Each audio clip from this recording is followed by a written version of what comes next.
The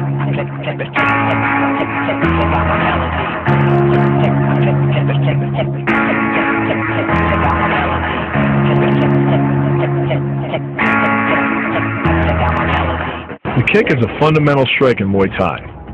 Like the jab in Western boxing, the kick is the long-range weapon of the sport. The kick's power comes from the torque generated by the rotation of the hips. It's the same principle that cracks a whip. Turning the hips just a few degrees forces the foot to travel a much greater distance and creates a lot of speed as it does. The longer the leg and quicker the rotation, the faster the kick. And unlike karate, Muay Thai fighters are also taught to strike with the hard bone of the shin.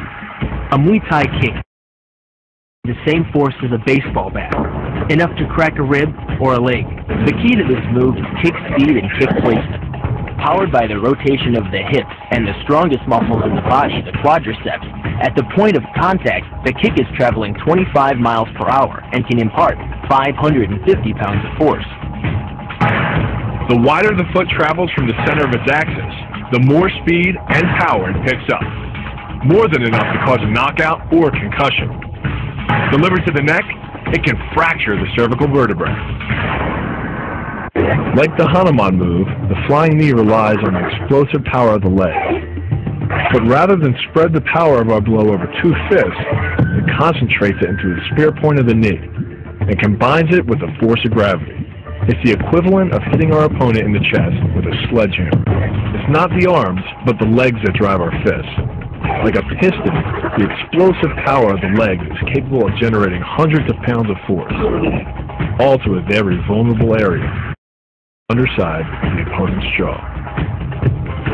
That same focus and accuracy are at the core of the drift, and are the same principles that underlie the most devastating strike in Muay Thai. Basically, it works like a point of a knife. All the force is magnified by being concentrated in a small, hard area. Even if the elbow doesn't deliver a knockout, it will almost always leave a nasty cut and often end the fight. The first elbow strike can accelerate to a speed of 25 miles per hour in less than a quarter of a second. Less than a third of a second later, the initial strike is followed by another, equally devastating shot. By employing the bony tip of the elbow, these strikes deliver a double dose of injury-producing energy and can result in a broken nose, facial fractures, or a wicked cut.